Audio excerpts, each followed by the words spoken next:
갈라디아서 3장 말씀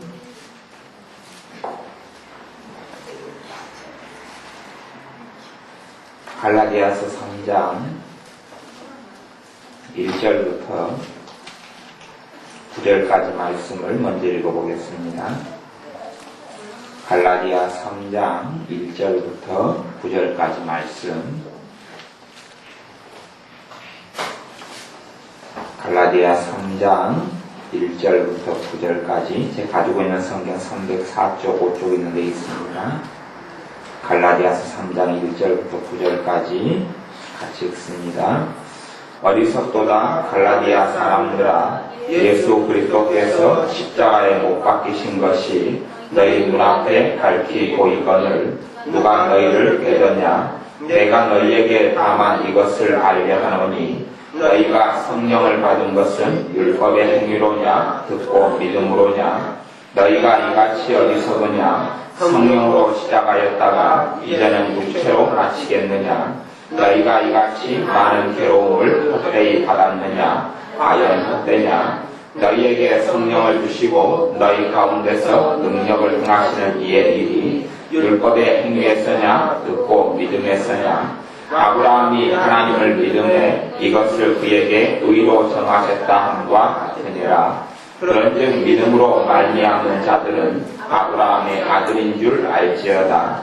또 하나님이 이방을 믿음으로 말미암아 의로 정하실 것을 성경이 미리 알고 먼저 아브라함에게 복음을 전하되 모든 이방이 너를 인하여 복을 받으리라 하였으니, 그러므로 믿음으로 말미암은 자는 믿음이 있는 아브라함과 함께 복을 받느니라. 아멘. 봉해를 하고 나서도 이 말씀을 설교가 잘못돼 버리면 괴로워요. 그래서 저도 이번에 봉해 때 말씀을 들으면서 괴로움이 아주 심했어요. 왜냐하면 말씀을 잘못 전한 말씀들이 너무 많이 있었기 때문에 그래요. 예를 들어서 히브리서 말씀 11장 6절 가지고 믿음의 정의가 뭐냐? 그럴 때 이 성경은 믿음의 정의를 믿음이 없이는 하나님을 기쁘시게 못하나니 그래서 믿음은 하나님을 기쁘시게 하는 것이다. 그건 다 거짓말이에요. 믿음은 하나님을 기쁘게 아니요. 믿음의 결과가 하나님을 기쁘시게 하는 거지 믿음의 정의는 하나님을 기쁘게 하는 게 아니에요. 가령 예수님께서 베드로가 무리를 걸어와요. 그러다가 폭풍우를 본 다음에 꼬르륵 빠져듭니다. 예수님 무리를 걷는 거 보고 베드로 나도 걷게 하여 주소서 그랬어요. 예수님께서 믿음이 적은 자 왜 의심하느냐? 그러면 그것을 거기에 대입시켜서 하나님을 기쁘시게 적게 하는 자야 왜 의심하느냐? 말이 되지 않는단 말이야. 너가 이를 믿느냐? 그러면 이보다 더 큰 일도 보리라. 믿느냐? 너가 나를 기쁘게 하느냐? 이보다 더 큰 일도 보리라. 그렇게 말을 대입시키면 성경의 다른 부분이 다 그려지고 맞질 않아. 또 복음에는 제1복음도 있고 2복음도 있고 나중에는 이제는 신비한 경험을 해서 연계를 보는 3복음도 있다. 그건 다 거짓말이야. 무슨 복음이 1복음이 있고 2복음이 있고 3복음이 있어. 복음은 하나밖에 없어요. 하나밖에. 복음은 하나밖에 없어요. 이 복음 되신 분은 예수 그리스도 주님이고 주님을 통하여 하나님 나라에 출입하는 거예요. 그러니 믿음을 전혀 모르는 그런 이야기들이 이번에 부흥회 때 말씀이 전해졌는데 그것은 구약시대에 사는 사람이야. 구약시대에 사는 사람. 우리가 완벽하게 되니까 천국에 가는 거 아니에요. 완벽하게 살 수 있으면 예수님 필요가 없어요. 내가 완벽하게 살 수 있어서 어떻게 구원을 받습니까? 우리의 기도 응답도 그래요. 우리가 주님을 의지하고 믿음으로 내 기도가 응답받아요. 그러지 내가 완벽하게 사니까 기도 응답 받는다. 당자가 완벽하게 사니까 아버지 잘했다 끌어안아주고 아들로서 권위를 회복시켜주고 막 달란 말이야. 스스로 자기의 역사하는 7 귀신을 다 쫓아내고 자기의 삶을 다 정리하고 예수께 가니까 잘했다. 너가 이제는 천국이 너 것이다. 그렇게 말씀하신 적이 없어요. 복음의 순서가 완전히 달라지는 거예요. 복음은 하나님의 나라는 믿음으로 들어가는 것. 하나님의 나라는 믿음으로 가고 하나님의 축복도 물론 행위로 받는 축복이 있어요. 그건 성경 하나님 말씀이 66권익을 이야기합니다. 66번이 행위로 받는 축복을 이야기하지만 믿음으로 받는 축복이 더 위대하고 큰 것이에요. 그래서 율법의 중심이 되는 율법은 모세로부터 왔고 모세로 말미암아서 왔고 은혜와 진리는 예수 그리스도를 통하여 왔다라고 말씀합니다. 2장에서는 내가 2장 21절은 내가 하나님의 은혜를 패하지 아니하노니 사도 바울이 내가 아무리 사도 중에 사도고 사도 바울이어도 하나님의 은혜를 내가 패하지 못한다. 은혜가 뭡니까? 받을 자격이 없는 자가 받는 게 은혜예요. 복음은 은혜 속에 있는 거예요. 가치 없는 사람이 받는 것이 은혜예요. 무가치한 자가 받는 것이 은혜예요. 아무런 용서를 받을 수 없는 자가 받는 용서가 은혜예요. 그것이 복음이에요. 그러지 내가 제1복음 예수님을 영접하고 이 복음 모든 죄를 다 끊으니 그 다음에 3복음 속에 들어가고 3복음까지 조금 잠깐 한 줄 이야기하다 그 양반이 그 다음에야 모든 죄를 다 끊어야 구원받는다. 아마 본인 스스로는 나는 모든 죄를 다 끊었다 이렇게 생각하실는지 모르겠어요. 절대 그런 거 없어요. 누가 모든 죄를 다 끊는단 말이에요. 물론 거룩한 성화, 완전한 성화, 요한 웨슬리가 말하는 완전한 성화가 있느냐 하는 문제가 신학적으로 들어가면 좀 복잡한 문제. 그리고 저는 실제적으로 이 땅에 살면서 완전한 성화가 가능하다고 저는 믿는 사람입니다. 하지만 그런 사람이 역사 이래로 에녹이라는 하나님의 사람이 있었어요. 또한 엘리야도 저는 그랬다고 믿어요. 그러한 일부의 사람들, 과거에도 요한 웨슬리 목사님도 그러한 믿음 속에 들어갔다고 많은 사람들은 생각하고 이야기해요. 저는 그게 가능하다고 생각해요. 개인적으로는 위대한 봉사했던 찰스 핀 목사님 같은 경우에 자서전을 볼 때는 그분도 그러한 깊은 은혜 속에 들어갔다는 것을 제가 보고 생각해요. 그렇지만 내가 완전한 삶을 살기 때문에 구원받는 건 아닙니다. 예수님 때문에 구원받는 거예요. 그래서 믿음과 행위는 제가 복음을 이야기하면서 믿음과 행위가 같다 이야기한 적이 없어요. 믿음과 행위가 같다 이게 아니에요. 믿음에 따르는 자연적인 순종이 있다는 거지. 가령 내가 부모님을 사랑해요. 부모님을 사랑하면 그 결과가 있다는 이야기. 부모님을 사랑하면 부모님을 공경하는 마음이 생기고 부모님을 사랑하면 순종하는 것이 생기고 그런다고 내가 부모님을 사랑해서 어제는 사랑 안 하다가 오늘 사랑했더니 과거에 1%도 순종 안 하던 것이 100%다 순종이 되는 그건 아니란 말이에요. 그렇게 될 수가 없어요. 어찌 내 성격적인 결함과 단점이 다 처리가 된단 말입니다. 그리고 솔직한 이야기로 사람이 상처를 받는다. 상처받는 게 죄예요. 상처받는 게 죄. 실제로는 그래서 우리가 상처받는 것이 다 없어져야 해요. 근데 상처는 그러면 타인이 주느냐 내가 만들어서 받느냐 내가 만들어 받는 거예요. 타인이 주는 건 아니에요. 타인이 내 마음에 상처를 줄 수 없어요. 타인이 주는 것을 내가 내 마음에 받아들일 수도 있고 거부할 수도 있는데 내가 받아들이니까 상처가 되는 거예요. 그런 거지. 누가 내 육신은 손을 댈 수 있어요. 타인이 내 육신을 터치할 수 있단 말이에요. 지나가다가 어이구 아가씨 이쁘네 손을 확 잡을 수 있죠. 나라 그럴 수 있죠. 근데 마음은 타인이 아무도 손을 댈 수 없는 거예요. 내 마음은 타인이 아무도 손을 댈 수 없어요. 왜? 보이지 않는 내 영혼의 가장 중심에 있기 때문에. 근데 상처는 내 마음이 받는 거거든요. 마음에서 이제 감정과 연결되고 생각과 연결되고 지성과 연결되는 건데 마음이 상처를 받는데 어떻게 마음에 누가 상처를 주냔 말이죠. 가능하지 않아요. 내가 스스로 상처를 받아들이는 것. 상처를 받을 때는 문제가 뭐가 생기느냐 하면 상처를 받게 되면 은혜가 소멸되고 사라지기 시작해요. 상처를 받으면 은혜가 소멸되고 사라져. 상처를 받으면 기쁨이 사라져. 상처를 받으면 감사가 사라져. 그리고 문제가 일어나기 시작하죠. 왜냐하면 왜 성령님의 역사가 은혜가 사라지느냐? 상처가 나타나니 왜 사라지느냐? 뭐겠어요? 상처의 주범이 이 상처의 주범은 죄이기 때문에 그러는 거예요. 상처의 본질은 죄예요. 그래서 우리가 회개를 한다, 상처 치유를 한다 할 때의 본질은 죄에 대한 회개가 본질이 되는 거예요. 어떤 사람이 용서가 본질이다 그러는데 회개가 본질이고 그 다음에 두 번째 부본질이 용서다. 이렇게 이제 갈 수 있는 거지. 그래서 우리의 삶 가운데 내가 스스로 받는 상처를 통해서 타인이 상처를 내게 주었다. 내가 상처를 받았다. 이렇게 말하는 것 자체가 상처가 오히려 악화되거나 그대로 남게 되는 문제가 생겨나고 말아요. 하나님의 자녀들은 믿음으로 사는 겁니다. 내가 너희에게 다만 이것을 알게 하노니 너희가 성령을 받은 것은 율법의 행위로냐 듣고 믿음으로냐. 너희가 성령을 받은 것은 율법의 행위로냐 듣고 믿음으로냐. 하나님의 자녀에게 가장 큰 선물들이 있어요.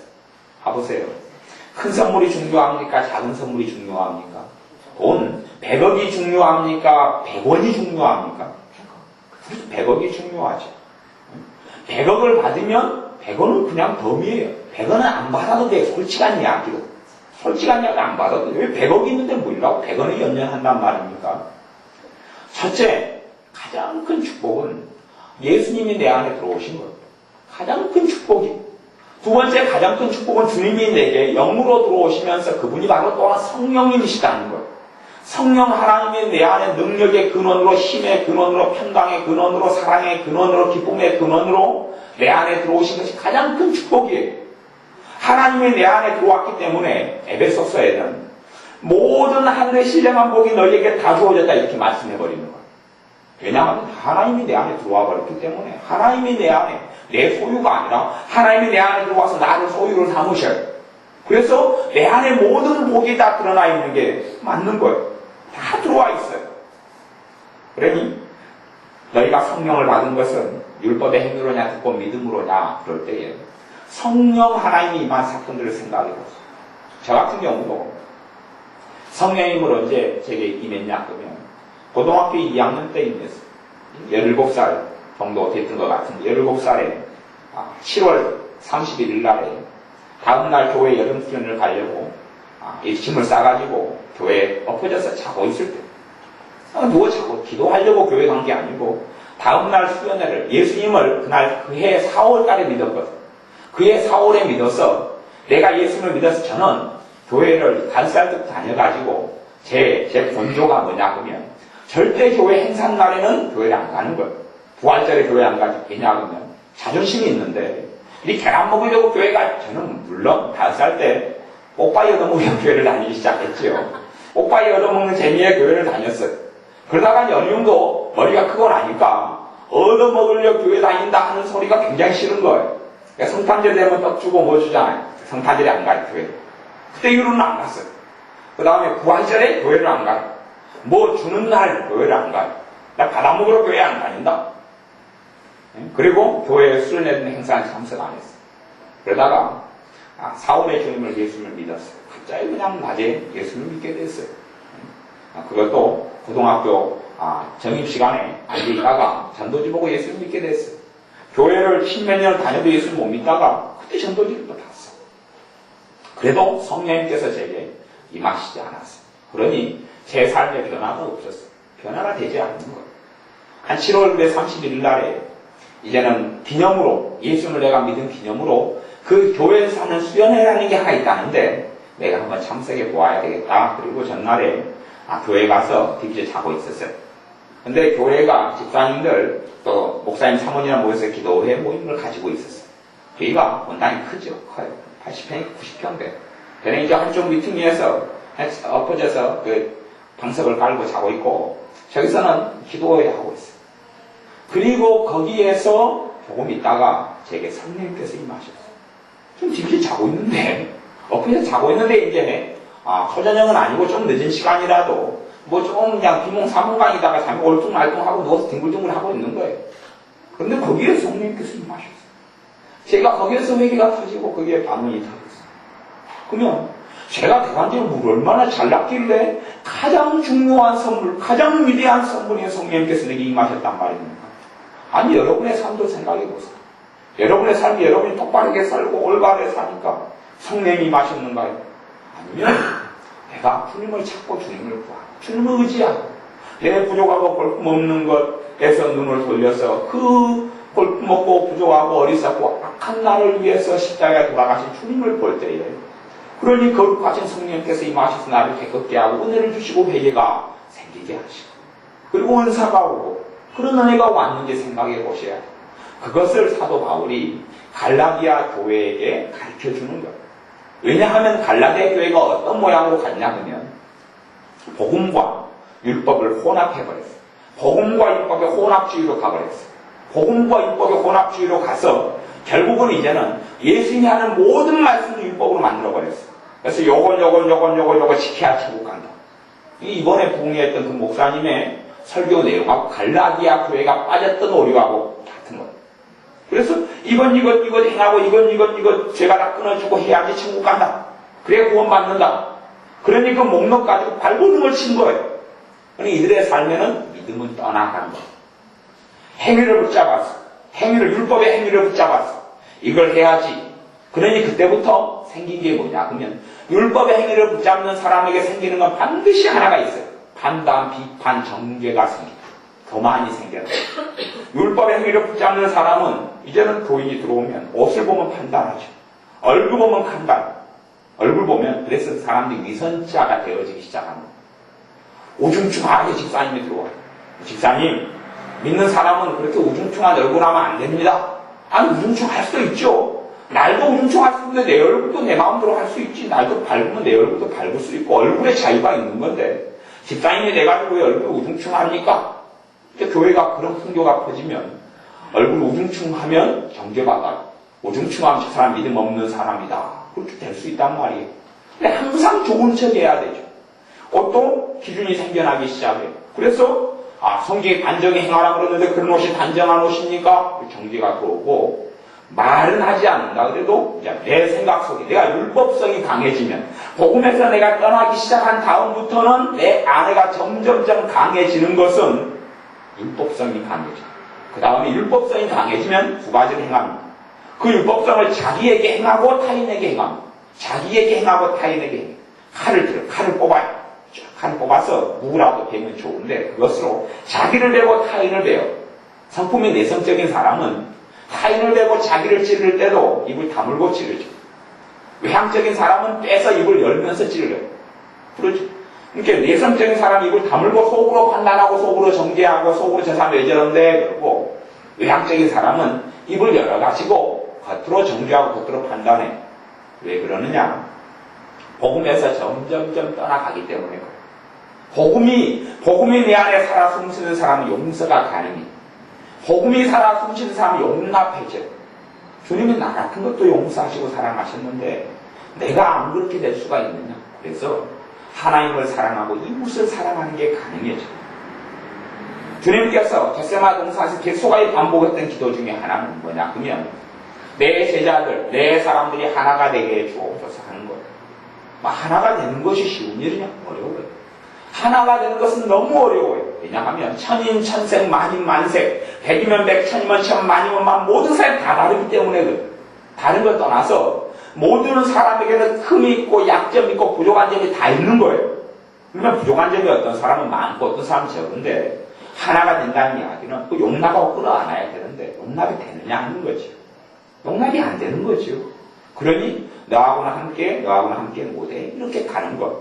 그것이 내 안에 율법성이 들어오면 일어나는 현상, 자연적으로 이게 점점점 강해져서 사람을 선을 긋게 되고 판단하게 되고 정죄하게 되고 그렇게 생기면 이 율법성이 강한 것 때문에 우리의 삶 속에 극단적인 문제들이 벌어지기 시작해요. 그러니 이 주님의 복음을 갈라디아 교회는 율법주의로 율법성으로 복음을 해석했어요.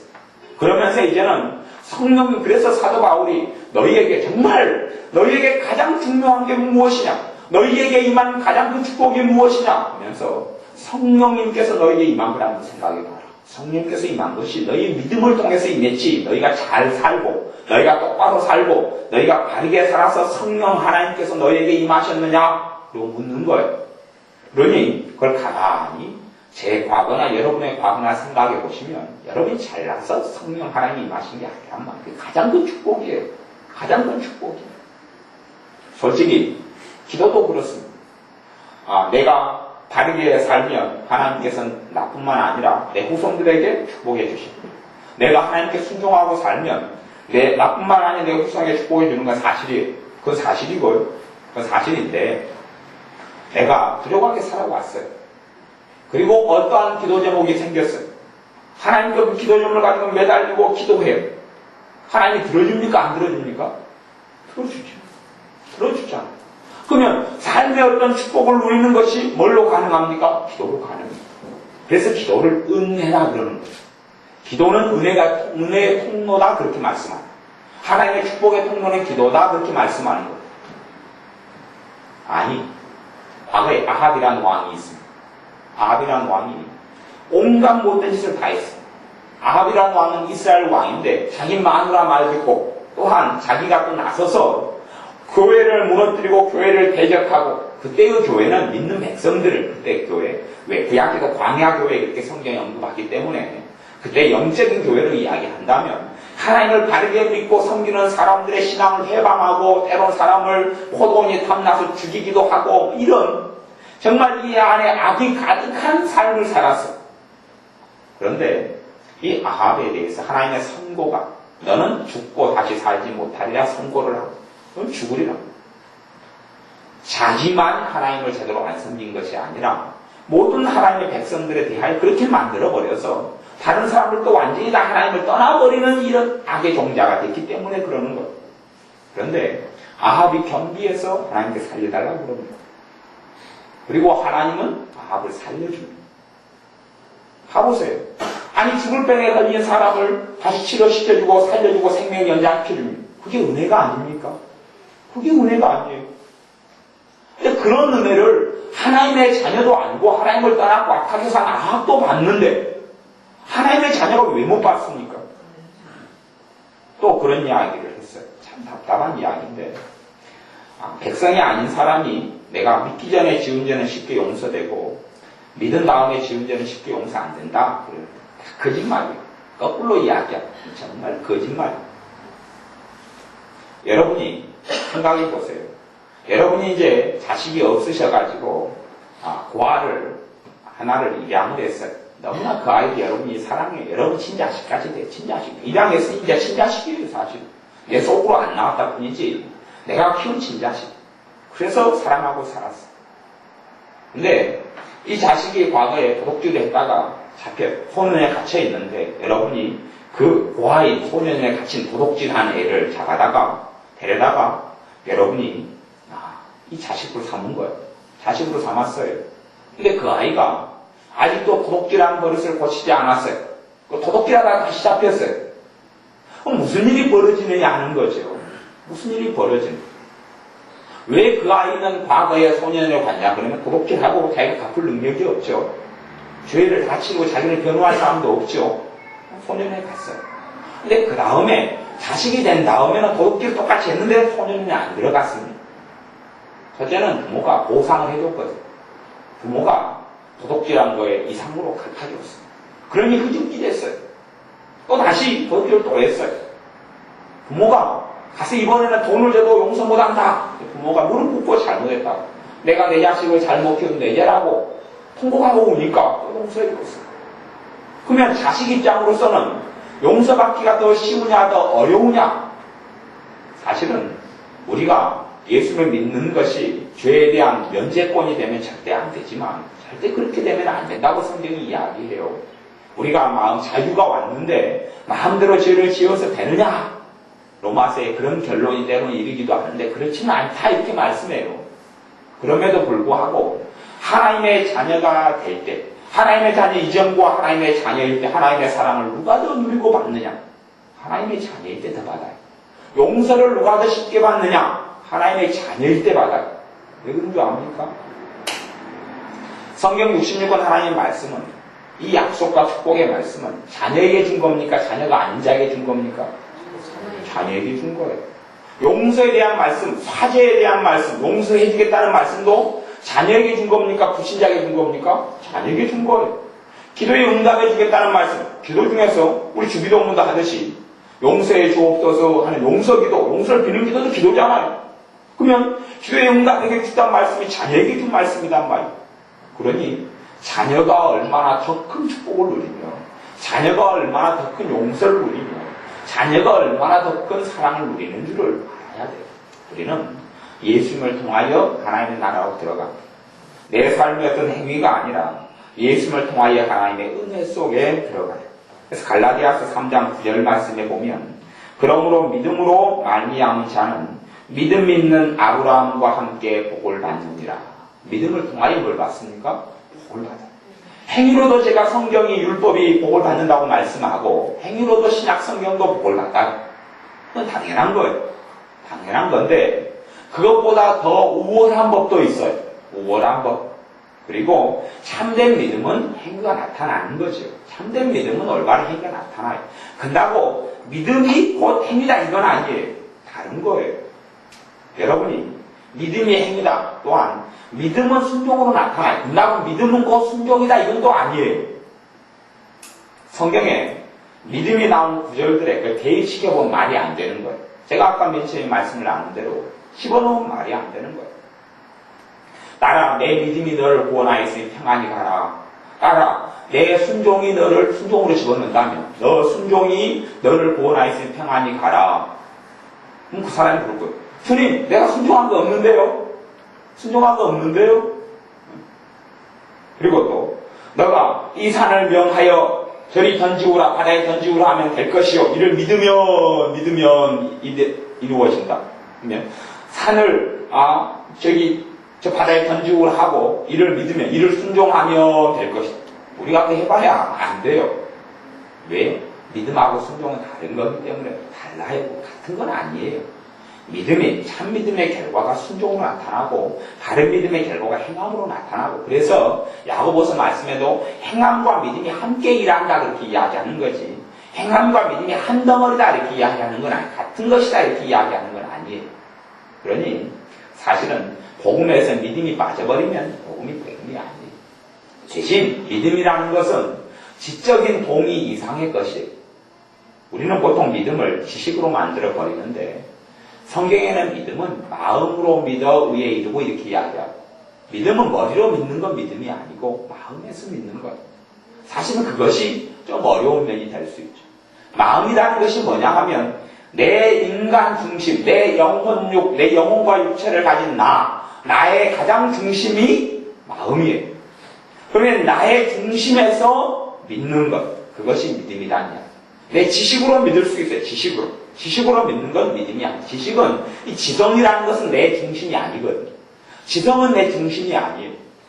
마음이 사람의 중심이기 때문에 성경은 마음에서 믿는 걸 이야기해요. 그리고 우리가 이 믿음을 통하여, 이 마음에서 믿는 것이 참된 믿음이고, 이 믿음을 통하여서 믿음이 있는 자는 아브라함과 함께 복을 받느니라. 그래서 성경이 무엇으로 인한 복을 이야기합니까? 믿음으로 인한 복을 이야기해요. 가장 큰 복이 예수님을 믿는 것. 가장 큰 복이 하나님 나라 천국에 가는 거잖아요. 그걸 뭘로 받습니까? 믿음으로 받아요. 믿음으로. 기도 응답도 믿음으로 받는 거예요. 대신 하나님께서 어떨 때는 내가 어떤 기도를 할 때는 너가 이러이러한 삶의 행위를 고쳐라. 그러면 내가 응답해 주겠다. 또 이럴 때도 있어요. 그건 하나님의 주권이고 하나님 말씀에 의거한 것이에요. 그럼에도 불구하고 내가 내 연약함 속에서 내 부족함 속에서 하나님의 은혜를 구하면 하나님께서 내 연약함에 찾아오셔서 나를 강하게 하시고 내 부족함 속에 찾아오셔서 나를 능하게 하시는 분이 주님이십니다. 야고보서 말씀대로 누구든지 지혜가 부족하거든 후히 주시고 꾸짖지 아니하시는 하나님께 구하라. 그러면 지혜를 주시리라. 조건은 그거예요. 지혜가 부족해. 지혜가 부족하거든 똑바로 살아라. 하나님이 지혜를 주시리라. 그렇게 가는 것 아니단 말이에요. 지혜가 부족하거든 다른 사람을 섬기며 살아라. 그러면 지혜를 주리라. 그렇게 가는 게 아니에요. 지혜가 부족하면 지혜가 부족하다고 깨닫고 인식하고 알고 난 미련하다고 하나님께 고백하고 지혜를 구하는 사람에게는 지혜를 주신다 말씀하는 거예요. 그러니 우리가 정말 믿음이라는 것이 무엇인지를 알아야 돼요. 믿음이 무엇인지를 알고 믿음을 통하여 하나님의 은혜 속에 들어가야 합니다. 또한 믿음을 통하여 기도 속에 들어가야 하고 믿음을 통하여 하나님의 복 속에 들어가야 합니다. 믿음을 통하여 하나님의 축복 속에 들어가야 돼요. 10절에 무릇 율법 행위에 속한 자들은 저주 아래 있나니 기록된 바 누구든지 율법책에 기록된 대로 온갖 일을 항상 행하지 아니하는 자는 저주 아래 있는 자라 하였습니다. 온갖 일을 항상 해야 해. 내가 복음 속에 내가 들어갈 수 있고 율법 속에 들어갈 수 있어. 율법 속에 들어가면 율법의 조항이 있어. 예를 들어 구약 성경의 조항은 예전에 바리새인 서기관들이 구약 성경의 조항을 613개 조항으로 분류를 했어. 그래서 하지 말아야 될 교훈 365가지. 613개 빼기 365개는 뭐 300몇 개, 그래서 200몇 개, 그래서 이제 해야 될 것, 이런 식으로 이제 분류를 했어요. 그러면 313개 하지 말아야 될 것, 거기에 더하기 신약 성경에 하지 말아야 될 목록이 또 있죠. 그걸 합쳐요. 그래서 그 목록 속에 나를 집어넣는 거예요. 그러면 어떤 결과가 생기느냐? 그 목록이 그래서 1000개가 만들어졌다고 하면 나는 1000개를 항상 행하고 살아야 되는 거예요. 나는 1000개를 항상 행하고 살아야 돼. 그 율법으로 만들면 나는 항상 1000개를 행해야 돼. 예를 들어서 신약 성경에 율법의 조항으로 만든다면 그런 게 있죠. 항상 기뻐하라. 범사에 감사하라. 쉬지 말고 기도하라. 데살로니가서 5장 말씀 3개만 율법 조항으로 만들면 이걸 동시에 할 수 있다. 동시에 쉬지 말고 기도하는 가운데 항상 기뻐하고 항상 감사하고 그렇게 살 수 있어요? 없어요? 없지요. 그러면 하나님 말씀이고 명령이잖아요. 순종해야 되죠. 그렇게 못 살잖아요. 그러면 이번에 부흥사 설교하신 송 목사님이 항상 기뻐하고 쉬지 말고 기도하고 범사에 감사 그런 사람이 살고 있습니까? 아니요. 그거 불가능하거든요. 그게 율법이라면 다 지옥 갑니다. 왜요? 아니 논리적으로 이야기한다면 하나님 명령에 순종하지 않는 것이 죄입니까? 죄가 아닙니까? 죄지요. 죄잖아요. 그러면 항상 쉬지 말고 기도하라. 그걸 액면 그대로 율법적으로 그렇게 말한다면 잠잘 때도 기도하고 있어야 됩니다. 근데 잠자면서 기도 안 하거든요. 대학관 컴퓨터 만질 때가 많거든요. 항상 기뻐하지는 않거든요. 그렇지는 않아요. 가령 이분은 소고기를 싫어해요. 소고기를 싫어하고 음식도 구약 성경에 있는 부정한 음식, 정한 음식을 나누어요. 그래서 점심을 그때 식사를 대접했더니 가시가 비닐이 없는 고기를 보고 이는 부정한 음식이네. 그리고 소고기를 줬더니 안 반가워하는 거예요. 안 기뻐하는 거예요. 그러니까 벌써 죄를 지었어요? 안 지었어요?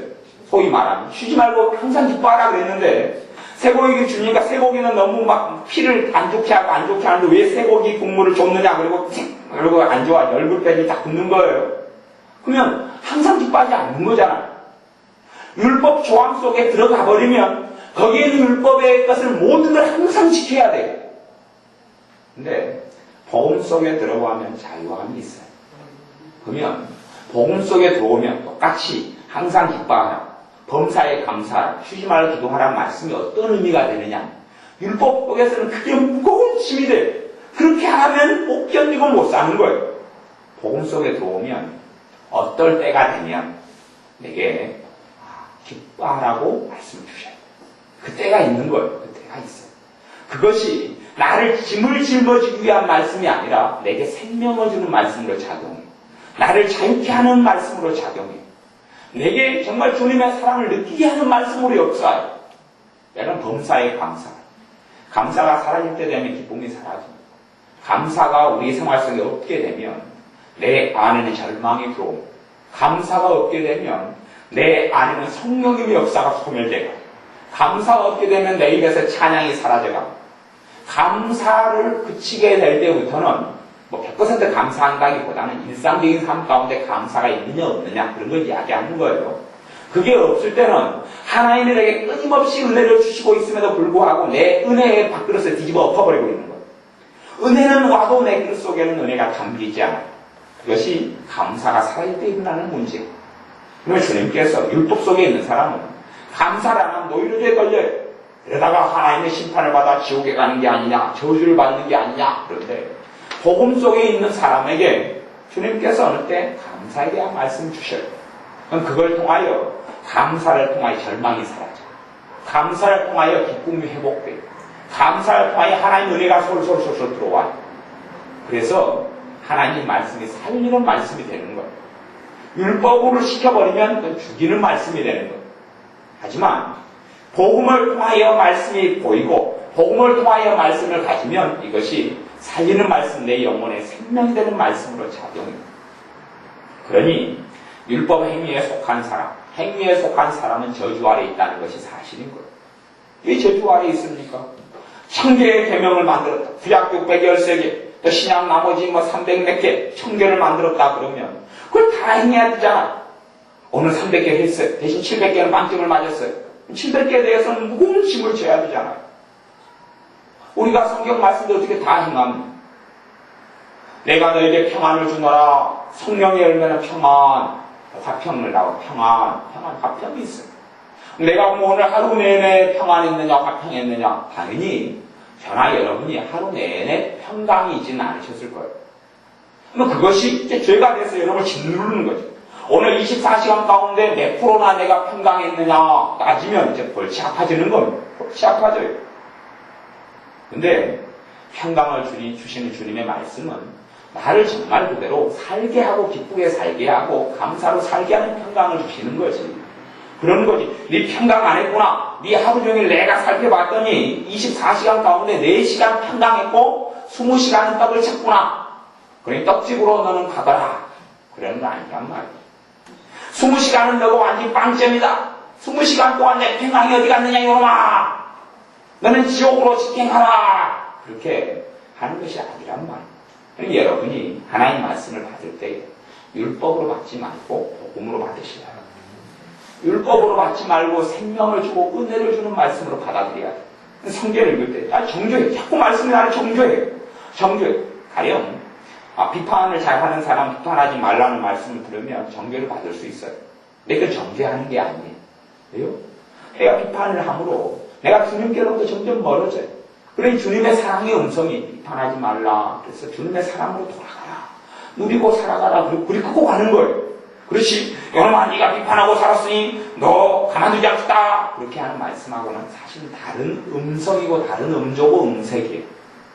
주님께서 우리를 살리고자 말씀을 주시고 나중에는 심판주로 오실 때가 있어요. 재림하실 때 심판주로 오십니다.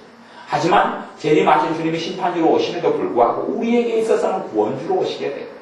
그러니 여러분들이 하나님 말씀에 대하여 믿음이 중요함을 깨닫고 아셔야 되고 당연히 행위가 나타나서 주님을 기쁘시게 해야 되지만 행위가 문제가 아니라 믿음이 먼저고 믿음이 있는 사람은 믿음 있는 아브라함과 함께 복을 받습니다. 여러분이 연약하고 부족하기 때문에 하나님의 복을 받아야 합니다. 내가 연약하고 내가 부족하고 흠이 많기 때문에 완전 무결하신 주님께서 내 안에 역사해 주셔야 합니다. 내가 철이 없고 내가 어리석기 때문에 지혜 되신 주님께서 내게 역사해 주셔야 합니다. 그래서 우리가 부족하기 때문에 성령님께서 예를 들어 은사들을 주는 것 아닙니까? 성령 내가 부족하기 때문에 성령님께서 은사들을 주는 거예요. 내 입의 찬양만으로는 하나님을 기쁘시게 할 수 없기 때문에 내 능력을 뛰어넘는 찬양의 은사가 오고 내가 설교를 하는 목회자 같으면 설교를 자기 힘으로 사람들을 변화시키지 못하기 때문에 설교할 때 되면 성령님께서 통로로 사용하고 성령님께서 역사하시는 설교의 기름부음, 설교의 은사가 임해서 설교를 주님의 뜻대로 조금 더 다르게 할 수 있도록 역사해 주시고 그런 은혜와 은사들이 내가 연약하기 때문에 오는 건데 뭘 통해 옵니까? 주님의 십자가를 통해서 옵니다. 주님의 복음을 통해서 옵니다. 주님의 사랑을 통해서 옵니다. 그래서 그걸 맛보는 우리는 주님께 감사하고 복음에 취하게 되고 주님의 사랑에 취하게 됩니다. 그러니 우리가 14절 말씀, 갈라디아 3장 14절 말씀 읽고 기도합니다. 이는 그리스도 예수 안에서 아브라함의 복이 이방인에게 미치게 하고 또 우리로 하여금 믿음으로 말미암아 성령의 약속을 받게 하려 함이니라.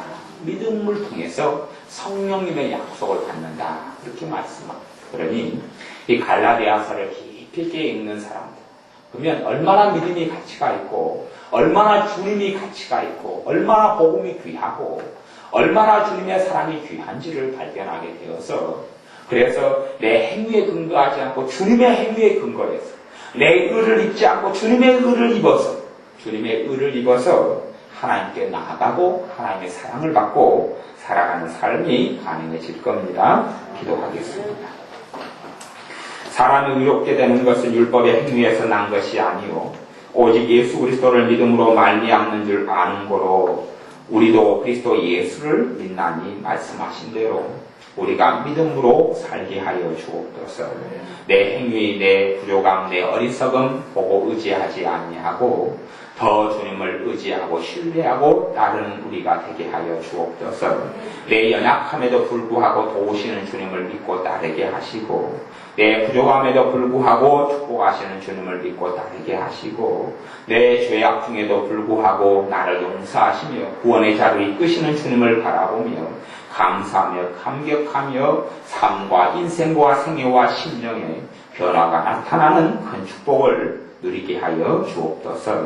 우리가 작정하고 주님 기도한 지 이틀이 되오니 주님께서 우리 교회의 하나님의 자녀들에게 물질의 축복을 열어주시고 큰 은혜를 베풀어 주시고 또한 각자의 기도 제목으로 작정하여 기도할 때에 하나님의 놀라운 기도 응답이 나타나게 하시며 무엇보다 40일, 30일 작정하여서 기도할 때에 이 작정하여 기도하는 은혜가 있게 하여 주옵소서. 기도가 수월히 생각나게 하시고 기쁜 마음으로 율법이 아니라 복음으로 작정하여 기도하여서 하나님의 큰 응답의 역사, 하나님의 큰 축복의